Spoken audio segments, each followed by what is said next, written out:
nested if, we can merge multiple condition and execute a statement depending on these multiple conditions. So let us first see the flow chart, then I will go for the syntax. So for example,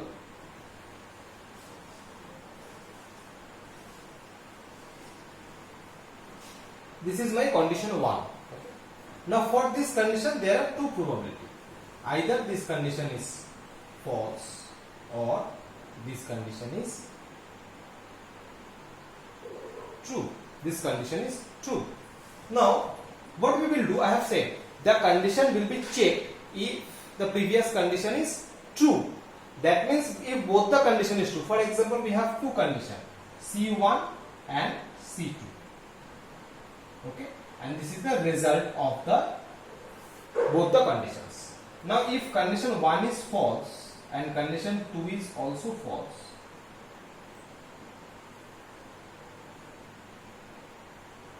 so here you can see from these two, if condition 1 is false, then the result is false.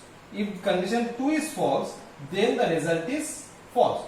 So whatever the value of condition 2 is either false or true, that at all has no meaning. If condition 1 is already false, then the resultant condition or the ultimate condition is false. So maybe condition 2 is false, maybe the condition 2 is true, but that does not matter. So here what is that? If condition 1 is false, then we need not to go for the second condition. We need not to check the second condition. We can say it is false. We can say ultimately it is false. Okay? But if condition 1 is true, condition 1 is true. So depending on condition 1, now we cannot say what will be the result, it is true or false, until and unless we are verifying condition 2. If condition 2 is false, then we conclude that yes, it is a false condition because both are not true. But if condition 2 is true, then it will be a true condition. Okay?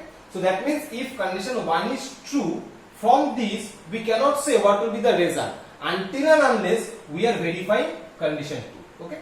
So when condition 1 is true, then we have to verify condition 2. Okay? Now if condition 2 is false, then ultimately it is a false. If condition 2 is false, then we can say it is false.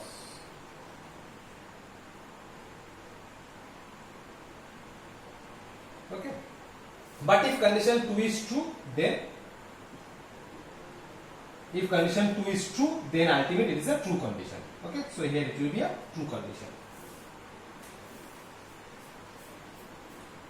It will be a true condition. Now in that way you can apply another condition here. Okay? So if this condition is false, we can say it is a false. But if this condition is true, then we have to go for the second condition that I have shown through the basically truth table of condition 1 and condition 2. Same is applicable for 2 and 3, 3 and 4 and so on. So here we can apply another condition, C4. Now either this condition is true or this condition is false. So ultimately it will go for the false statement. And here you can apply another condition. So in that way we can apply multiple conditions. We can apply n number of conditions here. But from the flow chart, what basically we can conclude? We conclude that if you see that condition 4, if you want to execute condition 4, then condition 3 has to be true. But condition 3 will be executed if condition 2 is true. And condition 2 will be executed if condition 1 is true. That means condition 4 is depending on condition 3 as well as condition 2 as well as condition 1. Condition 3 is depending on condition 2 and condition 1. Condition 2 is depending on condition 1. So all the conditions are depending on the previous conditions. All conditions are depending on previous conditions. And if all previous conditions are true, then only this condition will be executed.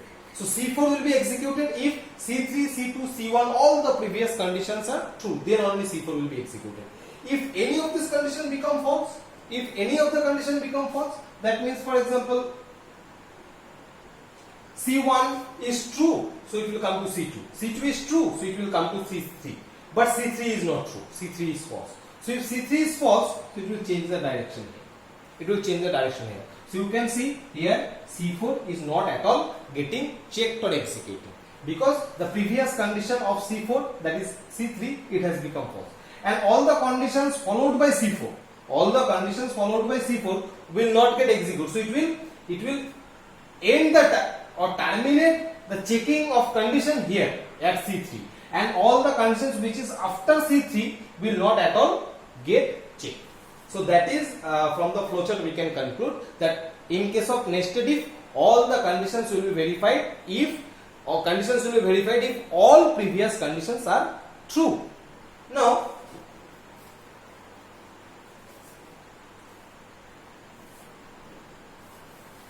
what will be the syntax of this? The syntax is very simple. We apply simple if else statement we are going to apply here. So this is my if statement and this is my condition 1.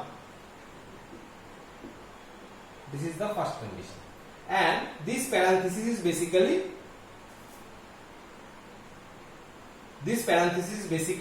representing the true statement block of condition 1.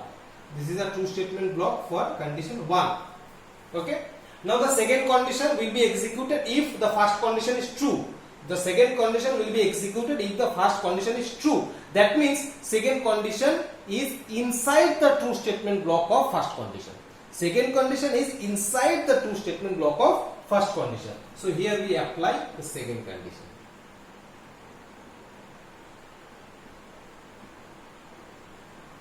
And this is the true statement block for condition 2.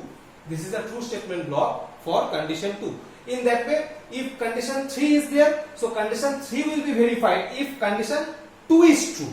That means condition 3 will be inside the true statement block of condition 2. So here we have the third condition. So here we have the third condition, and this parenthesis is basically representing the true statement block for condition 3. So here you can see the true statement block of condition 3 is inside the true statement block of condition 2, and condition 2 true statement block is inside the true statement block of condition 1.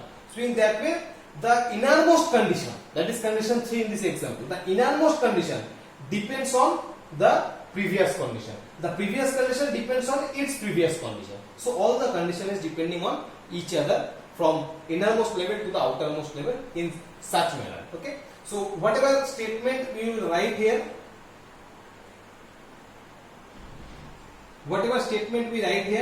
this particular statement or set of statement will be executed if all these conditions are true. If all these conditions are true. If any of the condition become false, so it will break the chain of if, and come to the false statement block of that particular condition. So the statement will not, the innermost statement will not at all get executed. Okay. So let me show you a very simple example of this through a program that I will explain in programming language also. For example, we have a variable x. Now we have to check the value of x is less than 20 or not. We have to check first the value of x is less than 20 or not. If value of x is less than 20, we have to check it is less than 15 also or not. If value of x is less than 15, then we have to check it is less than 10 also or not. Okay. So that means we have to check the value of x is less than 10 or not, less than 20 or not, less than 15 or not. In that way, that is basically range we have to find out. Okay. So what will be the flowchart like this? So the first condition will be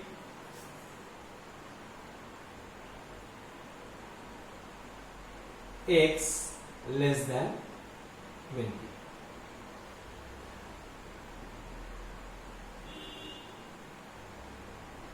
Okay. So let us assume the value of x is 25. Let us first assume the value of x is 25. So if the value of x is 25, that means this condition will be false. This condition will be false. So when the value of x is 25 and it is greater than 20, then should we check the value of x is less than 15 or not, or should we check the value of x is less than 10 or not? Because already we know the value of x is greater than 20. Already we know the value of x is greater than 20. That means we need not to at all check these two conditions. These two conditions we need not to check at all, because the value of x never can be less than 15. It never can be less than 10, as the value of x is already greater than 20. So these conditions we will not check. Directly we will write here, that is the first statement, or we can conclude that the value of x is greater than 20. Okay? So we can say it is greater than 20. Okay? Now if the condition is true, so for example the condition will be true for the value of x equal to 17. The value of x equal to 17. So now this condition will be true. So when this condition is true, the value of x is 17. Now we will check the value of x is less than 15 also or not. So here we apply the second condition, that value of x is less than 15 also or not.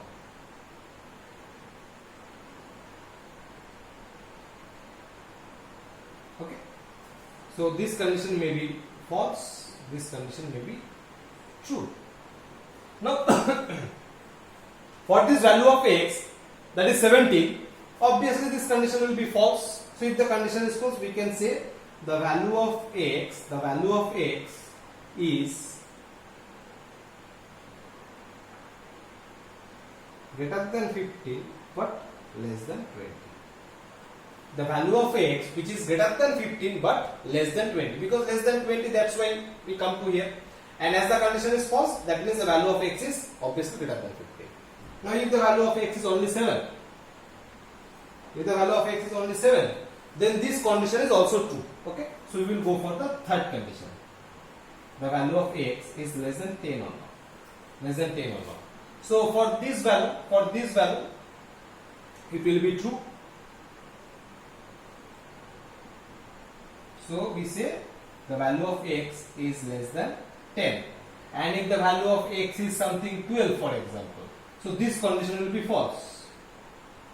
If the value of x is 12, it will be true, but it will be false. So then the value of x, we can say the value of x is greater than 10 but less than 15. Okay. So in that way we can find out the range of x, that is greater than 20, 15 to 20, 10 to 15, or less than 10. So in that way we can find it out. Okay. So that is the flowchart. So basically when we are using the nested if statement, whenever a condition will be verified, if the previous condition is true, then we always use the nested if. Okay. So when you are writing a program, we have to decide that in this program what type of branching statement or decision making statement we have to use. So to decide, we have to read or we have to analyze the program. What will be the analysis? The analysis is like this. We will analyze from the innermost condition to the outermost condition, or vice versa also. That if we want to execute this condition, then the previous condition has to be true or not. If this condition we have to execute, then the previous condition has to be true or not.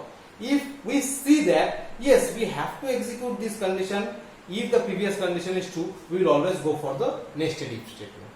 And the programming writing of this is also very simple.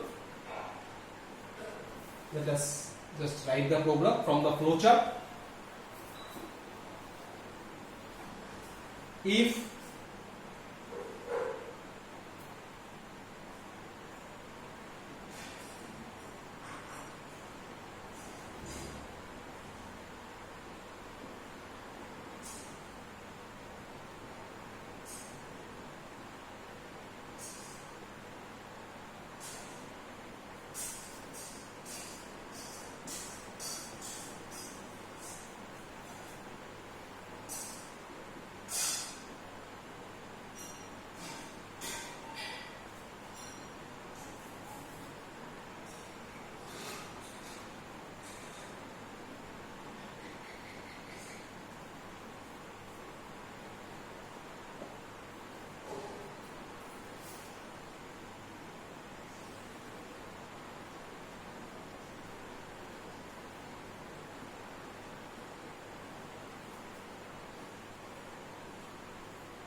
So this will be the program. Here you can see that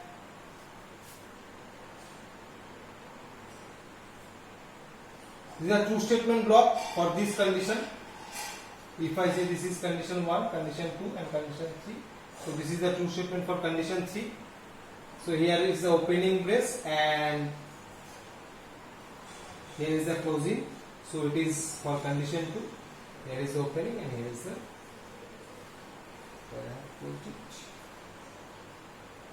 Okay. So here another parenthesis should be here.